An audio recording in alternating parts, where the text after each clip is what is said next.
जाग प्यारे मौज मस्ती है मनाती जिंदगी, इस फना के बाग को कुछ पल सजाती जिंदगी।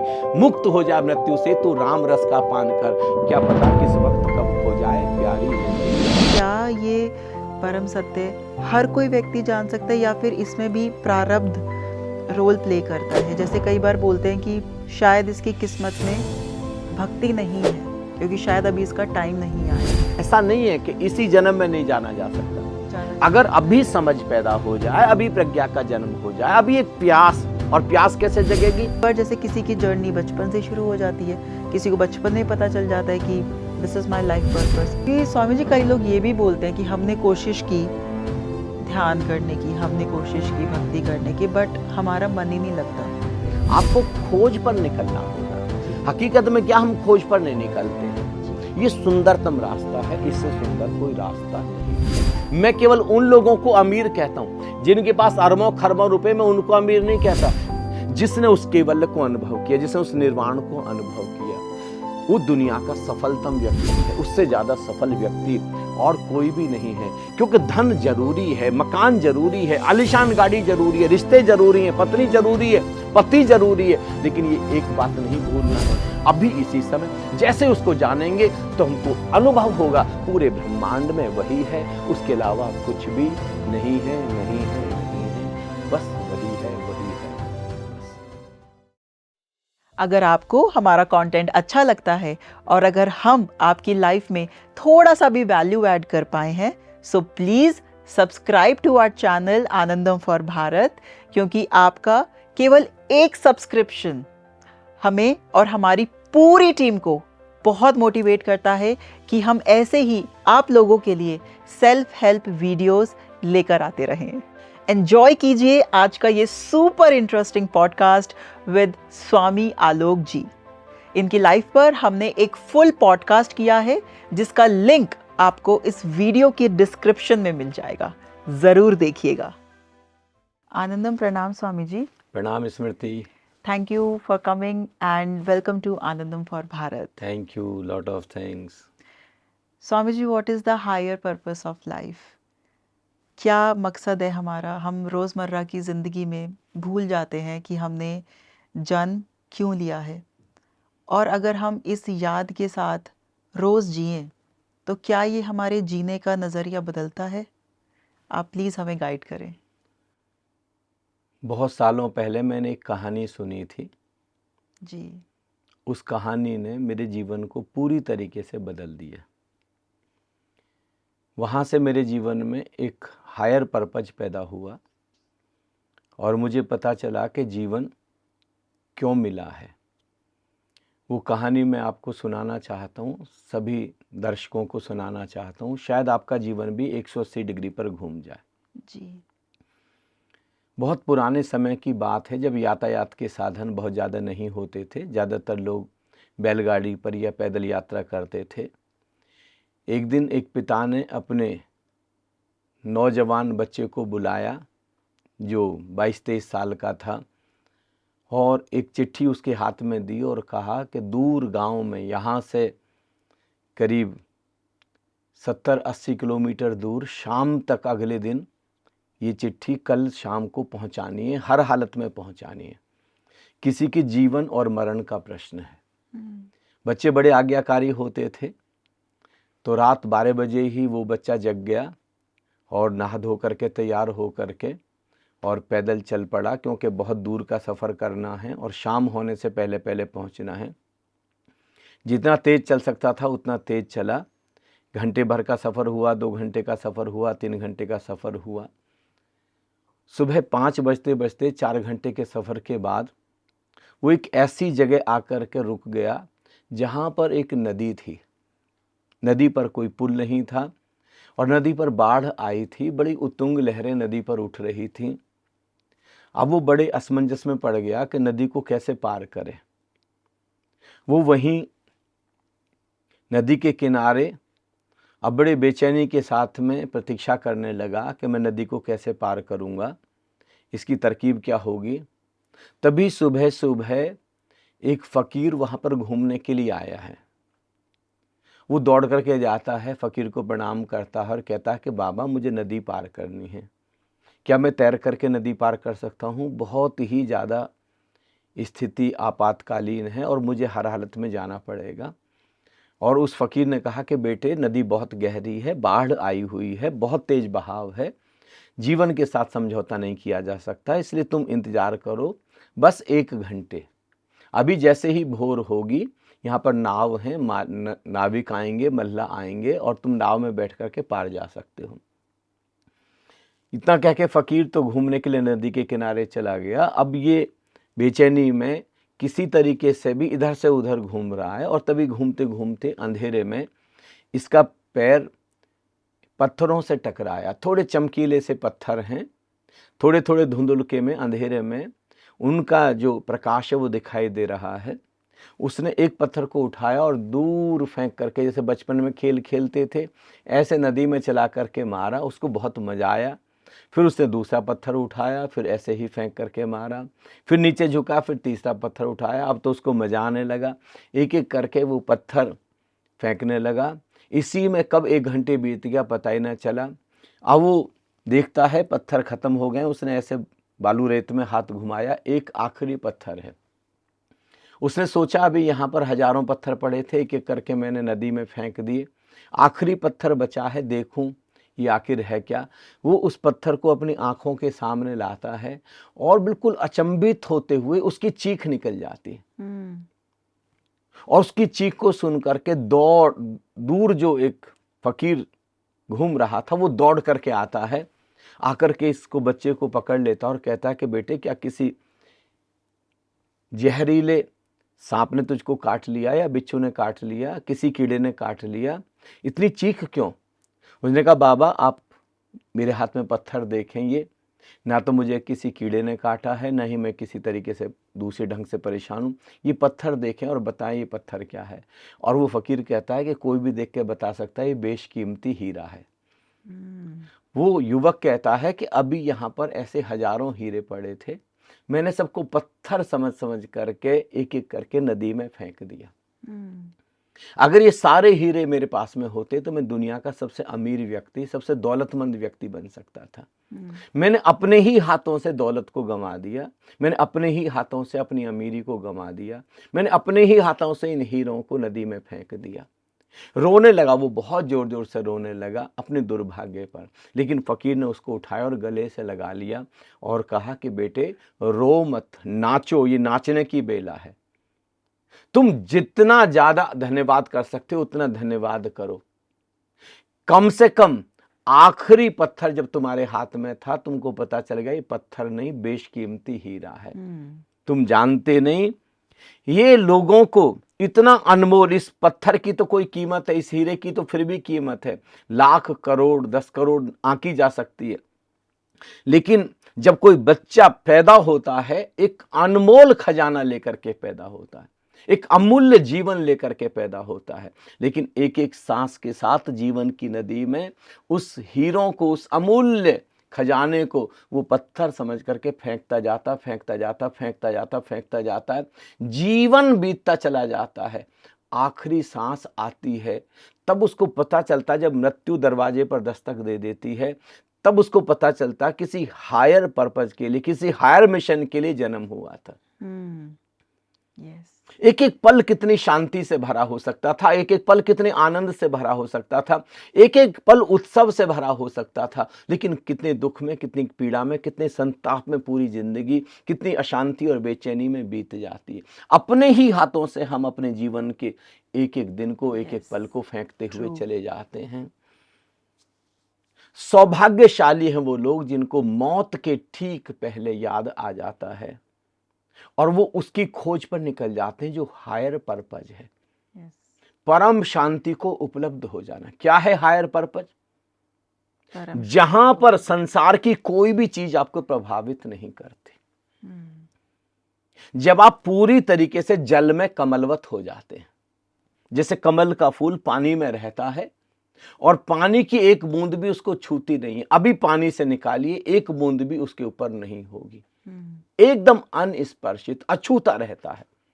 ऐसे ही जीवन जीने की सुंदरतम कला है कि हम जब अछूते रह गए, जब हम पूरी तरह शांत हैं। भगवान श्री रामचरितमानस में जो माता शबरी हैं उनको एक अनूठा विज्ञान देते हैं जीवन के गौरी शंकर छूने का।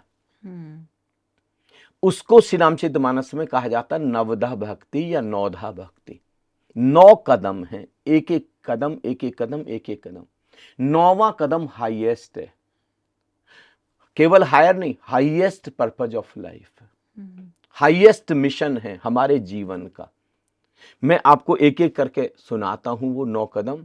प्रथम भगति संतन कर संगा, दूसरी रति मम कथा प्रसंगा, गुरु पद पंकज सेवा, तीसरी भक्ति अमान, चौथी भगति मम गुणगण, करहि कपट तजिगान, मंत्र जाप मम दृढ़ विश्वासा, पंचम भजन सुवेद प्रकाशा, छठदम शील विरति बहु कर्मा, निरत निरंतर सज्जन धर्मा, सप्तम सम्मोहि में जग देखा, मोते अधिक संत कर लेखा, आठम जथा लाभ संतोषा, सपने हूं नहीं देखें पर दोषा, और नौवां और आखिरी, नवम सरल सब सन छलहीना, मम भरोस ही हर्ष न दीना। जब ना हर्ष छूता है ना शोक छूता है, ना खुशी छूती है ना आपको गम छूती है, ना सौभाग्य छूता है ना दुर्भाग्य छूता है, ना हार छूती है ना जीत छूती है, ना अंधेरा छूता है ना उजाला छूता है, जब ना अच्छा छूता है ना बुरा छूता है, जब कुछ स्पर्श ही नहीं करता, अनस्पर्शित अनुद्विग्न बने रहते हैं, उसको कहते हैं परम शांति, परम शांत हो जाना। और जब शांति उतरती है तो शांति के बाद उतरता है आनंद, परम आनंद। जब अकारण सुख बना रहता, एक अकारण उमंग बनी रहती, एक अकारण उत्साह बना रहता, कुछ कोई खजाना नहीं मिला, बाहर कोई संपत्ति नहीं मिली या कोई धन नहीं मिला, लेकिन फिर भी आप उत्फुल्लित हैं, फिर भी आप प्रफुल्लित हैं, फिर भी आप चिड़ियों जैसे चहके हुए हैं, फिर भी आप जैसे मोर जैसे नाच रहे हैं। सारी दुनिया को ना दिखाई देता हो लेकिन आपकी एक एक कोशिका नृत्य में संलग्न है, आपका रोम रोम नाच रहा है। ये भगवान गौतम बुद्ध, ये भगवान महावीर बिल्कुल शांत मूर्तिवत बैठे हैं, लेकिन इनका रोया रोया नाचता है, इनका कोश कोश इतना प्रफुल्लित है, इतना आनंदित है। कृष्ण है, रास रचा रहे हैं, उत्सव मना रहे हैं। Celebration is the highest value. जब आपके जीवन में सेलिब्रेशन प्रवेश का अकारण, ऐसा नहीं है कि आपको कोई लॉटरी निकल गई है, ऐसे नहीं कि आपने एमएलए का एमपी का कोई टिकट मिल गया है या जीत गए हैं, या आप मिनिस्टर बन गए हैं कि प्राइम मिनिस्टर बन गए हैं, आप इसलिए सेलिब्रेट कर नहीं, बस सेलिब्रेशन करना आपके जीवन की शैली हो गई है। स्वामी जी, कई बार किसी इंसान का बाय बर्थ नेचर ऐसा होता है कि वो आनंद में रहता है, बहुत लेट गो एटीट्यूड उसका लाइफ में होता है, बट उसने कोई साधना नहीं की हुई होती, तो क्या कह सकते हैं कि वो व्यक्ति राइट पाथ पर है? हाँ, देखिए, आनंद ही तो असली चीज है जी। अगर उसको लेट गो आता है तो कितना सुंदर है जी।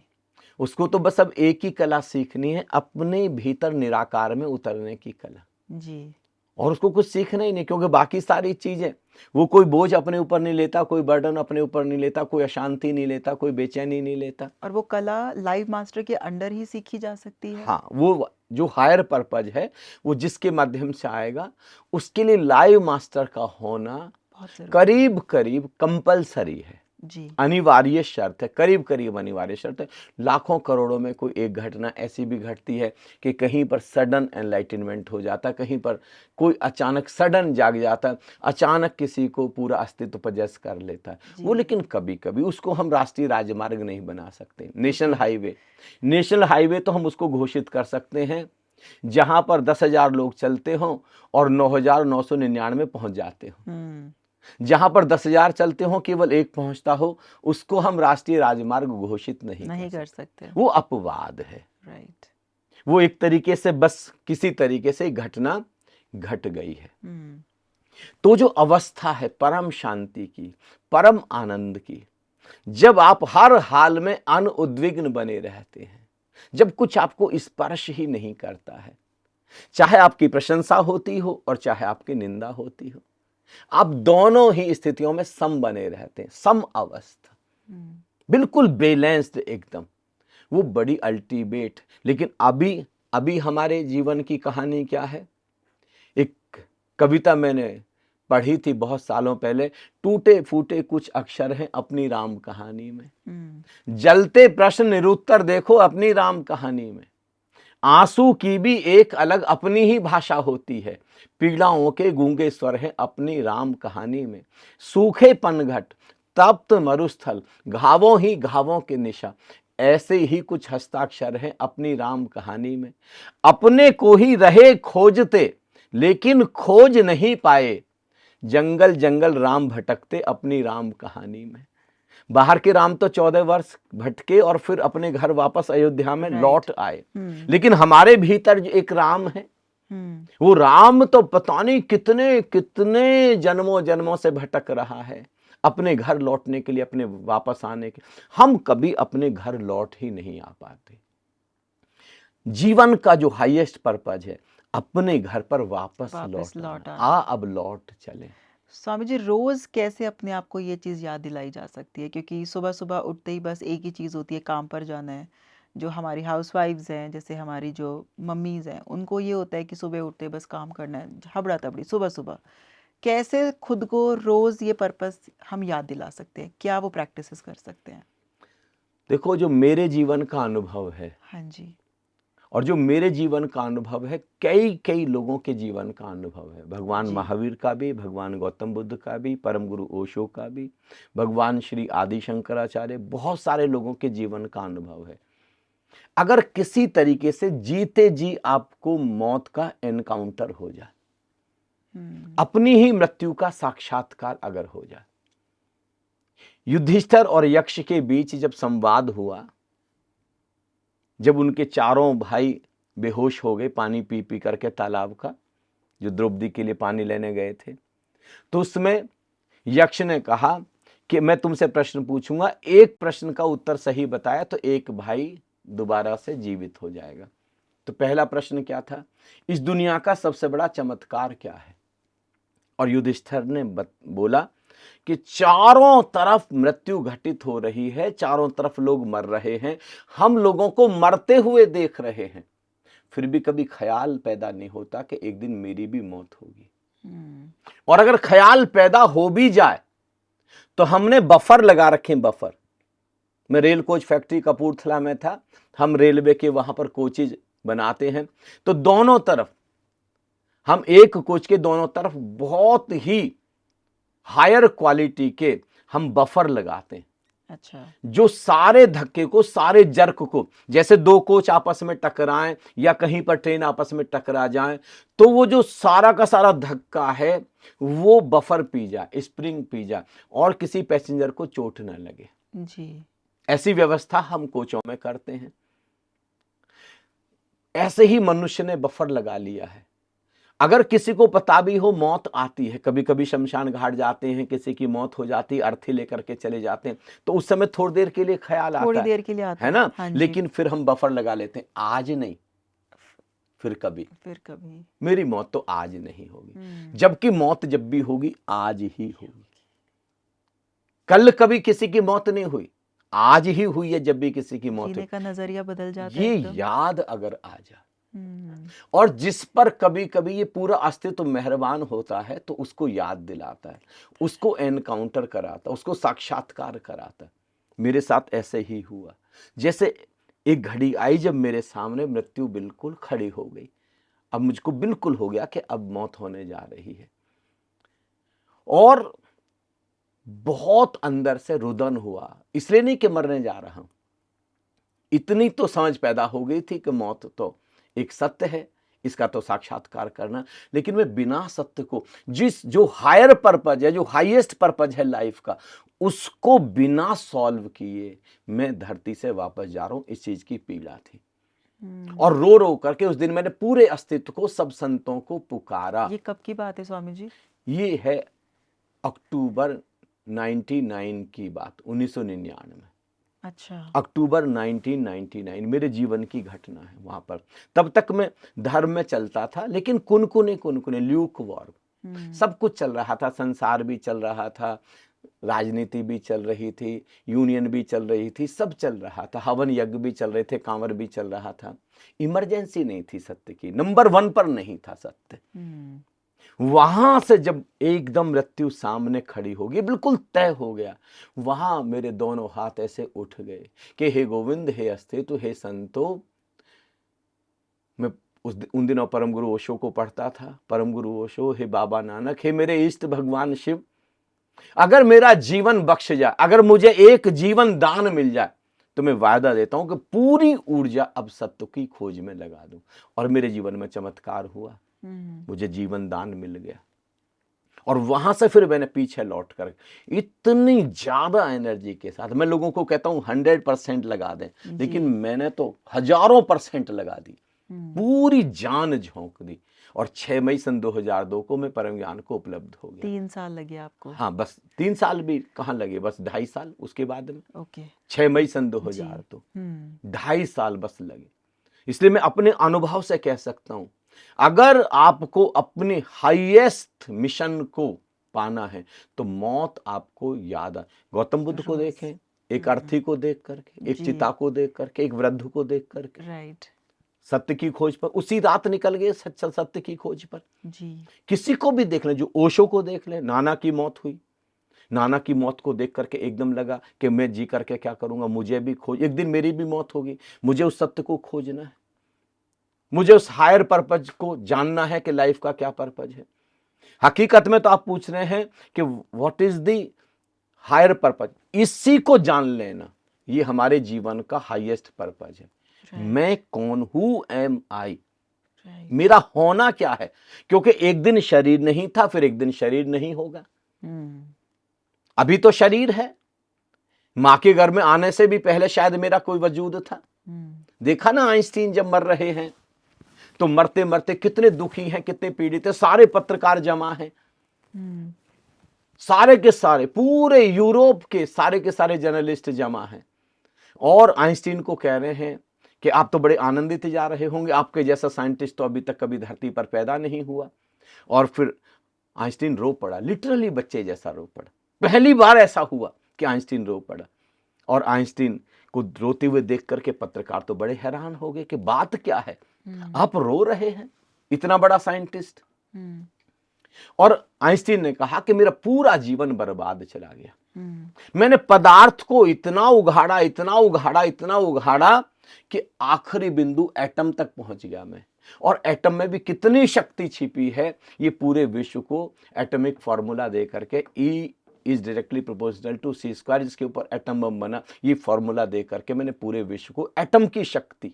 लेकिन हु एम आई, मैं कौन हूं, वो नहीं जान, ये तो अधूरा रह गया। अब मृत्यु की घड़ी में मेरे अंदर एक ही प्रश्न था, प्रश्न है, क्या मां के घर में आने से पहले मैं था? क्या अब मृत्यु के बाद भी मैं रहूंगा? अगर मां के घर में आने से भी पहले मैं था, और अगर मृत्यु के बाद भी मैं रहूंगा, तो क्या, किस रूप में रहूंगा? ये पर्पज, काश मैंने पदार्थ की खोज में ऊर्जा न लगाई होती, अपनी खोज में लगाई होती, तो आज मैं बड़ा संतुष्ट, बड़ा आनंदित धरती से विदा हो रहा होता। जब पत्रकारों ने पूछा कि क्या आप अगले जन्म में इतने बड़े साइंटिस्ट बनना पसंद करेंगे, तब आइंस्टीन ने कहा, rather than becoming an unsatisfied Einstein a scientist, I want to become a satisfied plumber. लेकिन जिसने खुद को जान लिया हो, परम सत्य को जिसने अनुभव कर लिया, परम सत्य क्या आपने जाना कि कुछ ऐसा है जो जन्म और मृत्यु के पार है। जो जन्मा है वो तो एक दिन मर जाएगा, कोई भी जो बना है वो चीज मिट जाएगी, लेकिन इस पूरे अस्तित्व में कुछ ऐसा है जो जन्मा ही नहीं है, उसकी मृत्यु नहीं होगी, उसकी खोज जीवन का हाईएस्ट पर्पज है। वो अमृत, उसको कहते हैं इटर्निटी, शाश्वत, जिसको भगवान श्री कृष्ण कह रहे हैं, नैनम छिन्दन्ति शस्त्राणि नैनम दहति पावके न हन्यति हन्यमाने शरीरे, जिसको न अस्त्र शस्त्र काट सकता है, न अग्नि जला सकती है, जिसको न हवा बहा सकती है, न पानी डुबा सकता है, वह अमृत तत्व, उसको जान लेना, ये जीवन का हायर पर्पज है। लेकिन कैसे जान सकते हैं, कैसे वहां तक पहुंच सकते हैं, सुंदरतम कला क्या है, मैं आपके सामने ये बताना चाहता हूं कि उस हाईएस्ट पर्पज को कैसे हम आसानी से अनुभव कर सकते हैं। महर्षि पतंजलि ने 5वें कदम पर कहा है प्रत्याहार।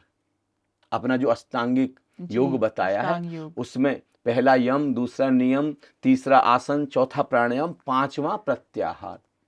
और प्रत्याहार मतलब रिटर्निंग टू दी सोर्स। हमारा जो ओरिजिन है, हम जिस सोर्स से आए हैं, जिस यूनिवर्स से हम धरती पर आए हैं, उस पर कैसे वापस लौट जाएं, खुद को हम कैसे जान लें। और कैसे जानेंगे, उसके आगे के 3 कदम उन्होंने बताए। छठा धारणा, 7वां ध्यान और 8वां समाधि। हाईएस्ट है समाधि। ध्यान में हम निराकार को अनुभव करते, एक तरफ आकार, एक तरफ निराकार, एक तरफ कंप, एक तरफ अकंप, इन दोनों का अनुभव बहुत ही सचेतन अवस्था में ध्यान है। धीरे धीरे ध्यान में हम गहरे निराकार में उतरते हुए चले जाते, बहुत गहरे निराकार में उतरते चले जाते। फिर समाधि में हाईएस्ट पर्पज को अनुभव करते। और समाधि में क्या जानते हैं हम? समाधि में अनुभव होता है कि हम पूरे यूनिवर्स के साथ, पूरे ब्रह्मांड के साथ एक हैं, अलग नहीं। अद्वैत की घटना, नॉन ड्युअलिटी। सब कुछ, पूरा यूनिवर्स कनेक्टेड है। ये सूरज, ये चांद, ये सितारे, ये वृक्ष, ये जीव, ये जंतु, ये कीट, ये पतंग, हम जानते हैं कि सब वही है, उसके अलावा कुछ, सब गोविंद है, सब गोविंद है, गोविंद बिन नहीं कोई। जब तक ये अनुभव सुनने से नहीं, बात करने से नहीं, कृष्ण के कहने से नहीं, राम के कहने से नहीं, शिव के कहने से नहीं, गौतम बुद्ध या महावीर या बाबा नानक के कहने से नहीं, खुद के अनुभव से आना चाहिए। और खुद के अनुभव से कैसे आएगा? जब आप अनुभव करेंगे एक ओंकार सतनाम, जिसको वेद ओम कहते हैं, जिसको हिंदू राम कहते हैं या नाम कहते हैं या राम नाम कहते हैं, श्री गुरु नानक देव जी एक ओंकार सतनाम कहते हैं, जिसको संत मीराबाई कहती है राम रतन धन पायो जी मैंने, राम रतन धन पायो। वो राम रतन धन क्या है, वो एक ओंकार सतनाम क्या है? उस जहाज पर, उस नाव पर अगर आप सवार हो जाएं तो आप वहां तक पहुंच जाएंगे जो हाईएस्ट पर्पज है। और हाईएस्ट पर्पज क्या है? सम अवस्था। मैंने बताया ना, भगवान श्री राम का उदाहरण देखें, हाईएस्ट सम अवस्था, जहां पर आप रत्ती भर भी बंधन में नहीं, कोई चीज आपको नहीं पकड़े हुए है, ना आप किसी चीज को भी पकड़े हुए हैं, खुशी को भी नहीं, गम को भी नहीं, हर्ष को भी नहीं, शोक को भी नहीं, आप निंदा को भी नहीं, स्तुति को भी नहीं, किसी चीज पर आप बिल्कुल मुक्त हो गए, जिसको हिंदू कहते हैं मोक्ष, परम मुक्ति, द अल्टीमेट लिबरेशन, जिसको भगवान गौतम बुद्ध कहते हैं निर्वाण, जिसको भगवान महावीर कहते हैं केवल्य, केवल ज्ञान, जहां पर शुद्ध ज्ञान बचा है। आपका जानने वाला भी नहीं बचा, सुनने वाला भी नहीं बचा, देखने वाला भी नहीं, जहां पर बचा, उसको अनुभव करना, उस नाव पर सवार होना है। और उस नाव पर सवार होकर के हम उस नदी के किनारे पहुंच जाते हैं, जहां पर हम एक सम अवस्था में आ जाते हैं और पूरे यूनिवर्स के साथ एक होने की अनुभूति हो जाती है। एक कहानी के माध्यम से मैं बताता हूं, फिर अच्छे से समझ में आ जाएगा। एक राजा के 3 बेटे हैं, तीनों में से किसी एक को राजा उत्तराधिकारी बनाना चाहता है। एक फकीर के सलाह पर तीनों बेटों को बुला करके, बड़ा पुराना समय है, 1 रुपए की भी बड़ी कीमत है, सोने के रुपए तब होते थे, सोने की गिन्नी, सबको 100-100 रुपए देता है और कहता है कि मैं कुछ दिनों के लिए तीर्थ यात्रा पर जा रहा हूं, जब मैं लौट करके आऊंगा तो पूरा का पूरा तुम्हारा महल, सबके अलग अलग महल हैं, 100-100 कमरे के, पूरा महल भरा हुआ मिलना चाहिए, कोई भी कोना खाली नहीं मिलना चाहिए इन 100 रुपए में। ना तो किसी से 1 रुपया लेना है, जो भी करना है इन 100 रुपए में तुमको करना है। तो पहले बेटे को लगता है कि 100 रुपए में पूरा महल कैसे भरेगा, और जो महल को भर देगा वो उत्तराधिकारी होगा, प्रतिभाशाली होगा, प्रतिभाशाली को ही मैं उत्तराधिकारी, सक्सेसर चुनूंगा। पहले बेटा जाता है, 100 रुपए उसको लगता है, 100 के 1000, 1000 के 10,000 कर लूं तो 10,000 में पूरा महल भर दूंगा। लेकिन इतनी आसानी से पिता तो बस थोड़े दिनों में वापस लौट करके आ जाएंगे। उसको बस एक ही उपाय दिखाई देता है, जाता है जुआ खेल देता है कि 100 के 1000 बन जाएंगे, 1000 के फिर 10,000, लेकिन पहले ही दाव पर सब कुछ हार जाता। सारा हार गया वो, अब अपने महल में बैठा हुआ बस रो रहा है, इतना पीड़ा में, इतने दुख में, इतने संताप में है। दूसरे बेटे को लगा कि 100 रुपए में मैं कैसे भरूंगा, इसमें 100 रुपए में तो कुछ आएगा नहीं। तो नगर के बाहर, राजधानी के बाहर कूड़ा पड़ा है, वो सोचता है कि बस इतने की लेबर दे देता हूं, मजदूरी, और पूरा शर्त तो ये है, ये तो नहीं कहा पिता ने कि पूरा महल किस चीज से भरना, कूड़े से पूरे सारे कमरे भरवा देता, इतने का वो चला जाता उसका लेबर। अब राजा लौट करके आता है पहले बेटे के घर में, वो बैठ करके बाहर दरवाजे पर ही रो रहा है। पूछा, उसने कहा जुए में हार दिया। कुछ लोग हैं, इतना अनमोल जीवन मिलता है लेकिन जुए में हार जाते, पूरे जीवन भर दुख में, पीड़ा में, संताप में बिताते। उनको याद भी नहीं आया है, मृत्यु की घड़ी में ही केवल याद आता। देखते हो सिकंदर को, पूरे जीवन भर दुनिया को जीतने में लगा हुआ है। डायोजनीस जो यूनान का सबसे बड़ा फकीर था उस समय का, उसने कहा भी कि सिकंदर पूरी दुनिया को जीत करके करोगे भी क्या, और बस एक ही दुनिया है, दूसरी कोई दुनिया नहीं। एक दुनिया जीत भी ली तो उसके बाद क्या करोगे? उसने कहा विश्राम करूंगा, और वो हंसा, कुत्ते को देख करके हंसा। कुत्ता बगल में लेटा हुआ था, सिकंदर की तरफ तो देखा, पागल, विश्राम के लिए 6 फीट जमीन की जरूरत है, नदी के किनारे बहुत है, बालू रेत में सो जा, अभी लेट जा, विश्राम कर, अपने भीतर जा। सिकंदर असली विश्राम अनहद में विश्राम है, अपने अंदर कुछ है जो लिमिटलेस है, जो बाउंड्री लेस है, जो मृत्यु के पार, जो अमृत है, जो शाश्वत है, जो सनातन, उसमें विश्राम ही वास्तव में विश्राम है। और वही जीवन का असली पर्पस। दुनिया को जीतना जीवन का मकसद नहीं है।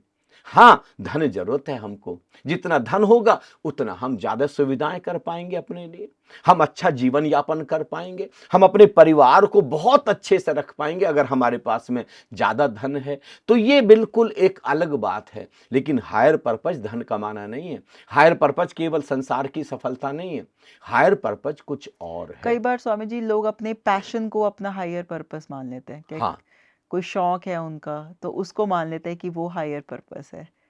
हाँ, But that's बहुत not सारे true. लोग हैं, लेकिन उससे भी एक लेवल तक सेटिस्फेक्शन मिलता है, मिलता है उस पैशन को, जी एक बिल्कुल हद तक, जुनून की हद तक उसको करने से उनको एक सेटिस्फेक्शन मिलता है। लेकिन बिल्कुल highest not purpose, ultimate. High, ये हायर पर्पस हो सकता, हाईएस्ट नहीं हो हाईएस्ट सकता, नहीं नहीं हो सकता। हो सकता ना।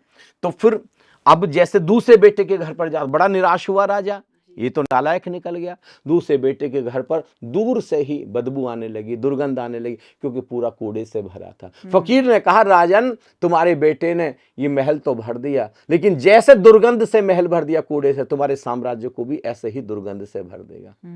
शाम हो गई थी, राजा को वापस आते आते। तीसरे सबसे छोटे बेटे के महल में गया, वो तो राजा तो निराश हो गया, लेकिन फकीर जाकर के नाचने लगा। राजा ने कहा कि तुम पूरा महल खा लिए, किस लिए नाच रहे हो, समझ नहीं आता तुमको, हम क्या बात हो गई ऐसे? उन्होंने कहा, राजन, काश तुम्हारे पास वो आंखें होती जो मेरे पास है, काश तुम्हारे पास वो अनुभव होता जो मेरे पास है। देखो, इसने हर घर में एक दीपक, हर कमरे में एक दीपक जलाया है, और हर कमरा प्रकाश से भरा, रोशनी से भरा, कोई कोना खाली नहीं है।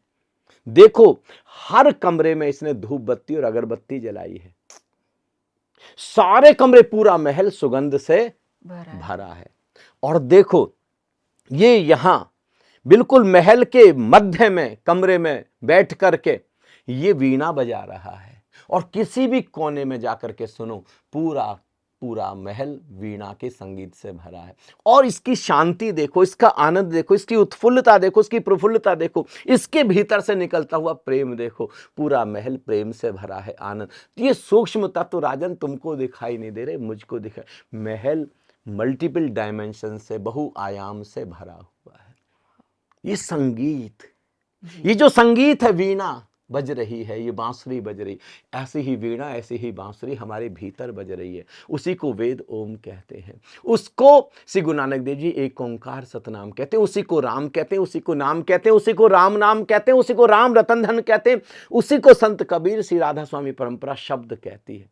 वो एक अनहद नाद गूंज रहा, अनाहत नाद गूंज रहा है, जो उसकी नाव पर नानक नाम जहाज है, चढ़े सो उतरे पार। जो उस जहाज पर सवार हो जाता है पार चला जाता है।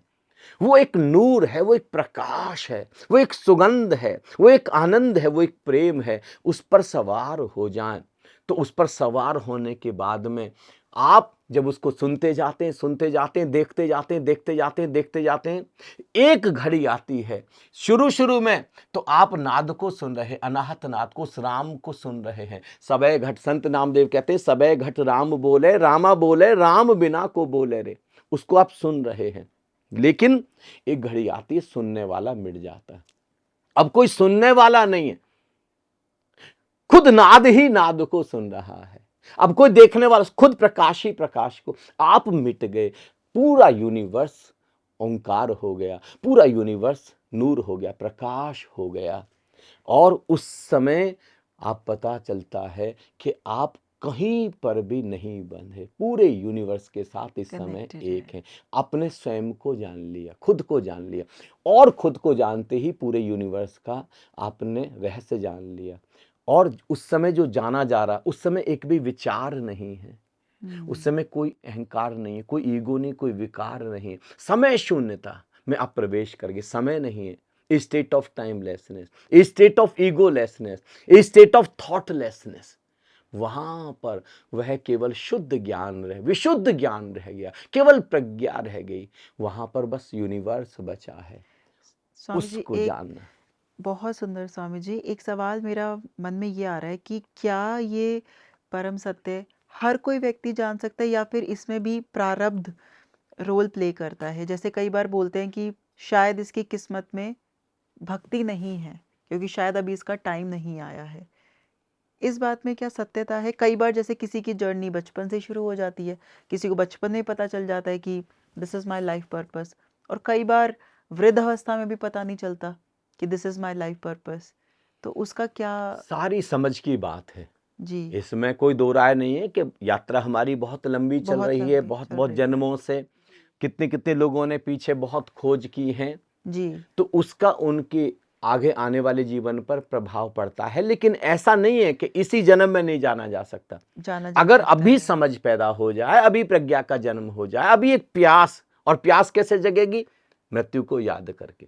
बिना मौत को याद किए आपको प्यास नहीं जगेगी सत्य की। क्योंकि स्वामी जी कई लोग ये भी बोलते हैं कि हमने कोशिश की ध्यान करने की, हमने कोशिश की भक्ति करने की, बट हमारा मन ही नहीं लगता, और वो ये बोलते हैं कि हो सकता है कि शायद अभी मेरा टाइम नहीं आया। तो क्या ये उन्हीं की खुद की बनाई हुई धारणा है, या ये सच है ये बात? ये सब आलसी लोगों के बहाने हैं। हैं। ऐसा कुछ भी नहीं है जी, आप कहीं से भी आप एकदम से सडन जंप कर सकते हैं। आपको खोज पर निकलना होगा। जी, हकीकत में क्या हम खोज पर नहीं निकलते हैं, जी, हम किसी के पास नहीं जाते हैं, हम किसी संत को, हम किसी गुरु को नहीं खोजते हैं।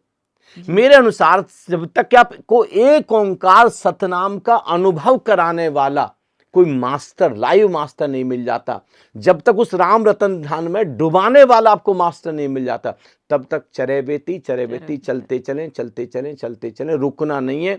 1000 संत भी बदलने पड़े तो बदलें, कितने भी गुरुओं के पास जाना पड़े जाएं, जब तक कि वो समाधि ही फलित ना हो जाए। और जब वो अनुभव होगा तो आपको पता चलेगा कि ये अनुभव मुझे हुआ है, क्योंकि परम जागरण, परम चैतन्यता फलित हो। वो जो परम चैतन्यता, देखें ये जो यूनिवर्स है, ये आकाश है, पूरा जागा हुआ है और हम बेहोश है। परम जागरण को उपलब्ध हो जाना हाईएस्ट पर्पज है। परम चैतन्यता को उपलब्ध हो जाए, सुपर कॉन्शियस, परमात्मा को हम कहते हैं सुपर कॉन्शियसनेस, आत्मा को हम कहते हैं कॉन्शियसनेस। उस सुपर कॉन्शियसनेस को उपलब्ध हो जाना, that is the highest purpose of life. जी। और सुंदरतम रास्ता है ये राम रतन धन, एक ओंकार सतनाम, ये अनाहत नाद, ये परमात्मा का प्रकाश, ये दिव्य प्रकाश, ये आलोक, ये सुंदरतम रास्ता है। इससे सुंदर कोई रास्ता नहीं है। Beautiful. आप निराकार और चैतन्य पर भी सवार हो सकते हैं, लेकिन सुंदरतम रास्ता, ये बात याद रखेंगे। मैं इस पॉडकास्ट के माध्यम से मैं न केवल भारत के लोगों को, पूरे विश्व को कहना चाहता हूं, ध्यान 7वें कदम पर रखा महर्षि पतंजलि ने, जी और समाधि 8वें और हाईएस्ट है। जी श्री गुरु नानक देव जी ने भी सचखंड को हाईएस्ट रखा, समाधि को सचखंड कह रहे हैं, जहां पर उस परम सत्ता में, उस भगवत्ता में, उस गॉडलीनेस में आप प्रवेश कर गए। जी परम सत्ता में, वो जहां पर केवल सत्य ही सत्य है, जहां पर केवल परम सत्य है, जहां पर कुछ भी छूता नहीं है। संसार भी आपके लिए सत्य हो गए, याद रखना, वृक्ष भी आपके लिए वही ओंकार हो गए हैं। पूरा ब्रह्मांड सब गोविंद है, सब गोविंद है, गोविंद बिन नहीं कोई। उसके अलावा अब कुछ बचा, केवल कहने में नहीं है, ये आपके अनुभव में है। और उस दिन आप बहुत ऊपर उठ जाते हैं, सारी चीजें सब धरातल पर रह जाती हैं। उस दिन पहली बार आपको पता चलता है कि आप धरती पर क्यों आए थे, आपका पर्पज क्या। आप दुनिया को बताना चाहते हैं, लेकिन किसी को कुछ समझ में नहीं आता। जब तक प्यास न जगे, जब तक आपके भीतर एक अभिप्सा पैदा ना हो, जब तक कि आपका रोम रोम ना तड़पता हो। बड़े सौभाग्यशाली। मैं केवल उन लोगों को अमीर कहता हूं जिनके पास अरबों खरबों रुपए, मैं उनको अमीर नहीं कहता, मैं उनको अमीर कहता हूं जिनके पास प्यास है, सत्य की तड़प है, अमृत की जिनके पास खोज है, तलाश है, अन्वेषण है। जो लोग मुमुक्षा से भरे हैं, अभिप्सा से भरे, जिनका रोम रोम तड़पता है, क्योंकि मैं कभी उस तड़प से गुजरा हूं। कभी मीरा की तरह मैं भी बहुत रोया हूं, मैं भी नानक की तरह बहुत रातों रात विरह से गुजरा हूं।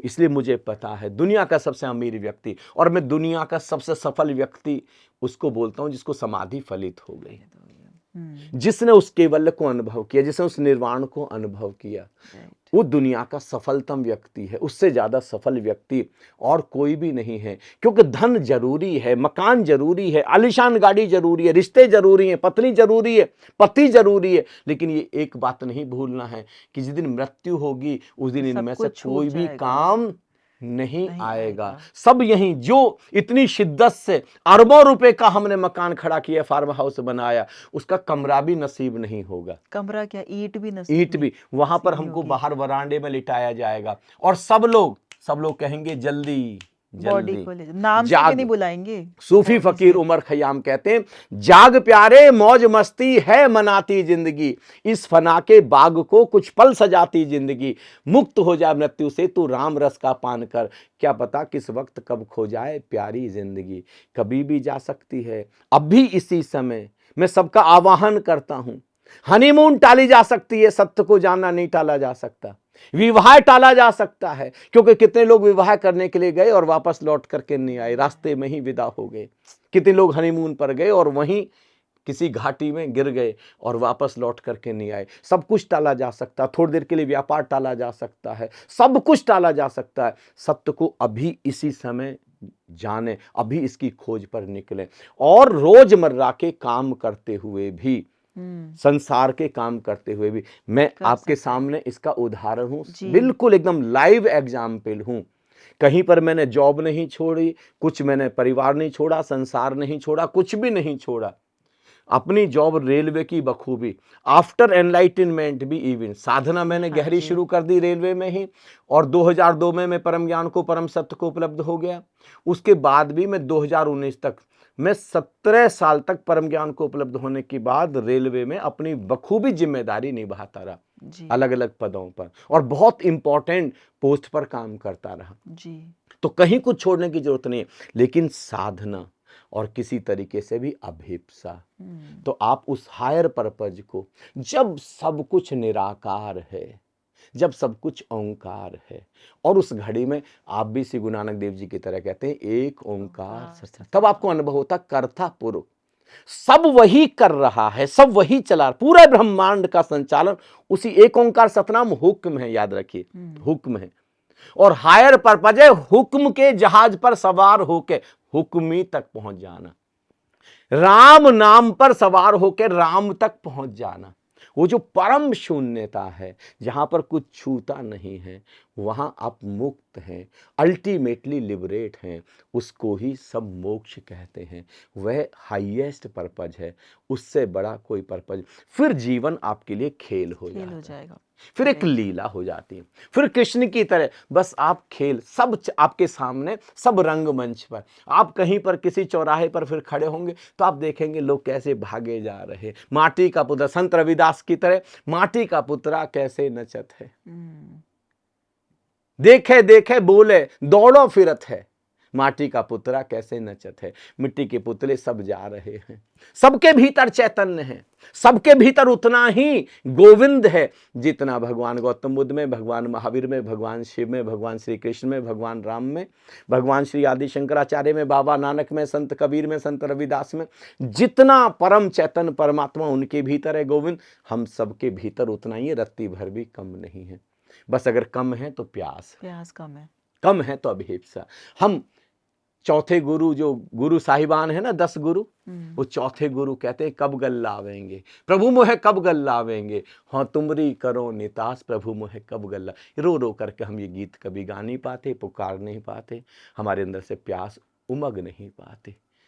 तो मैं बस एक ही दुआ करूंगा सबके लिए, काश सबके भीतर प्यास आ जाए, एक अभिप्सा आ जाए, एक मुमुक्षा आ जाए, एक तड़प, एक विरह, पेन ऑफ सेपरेशन।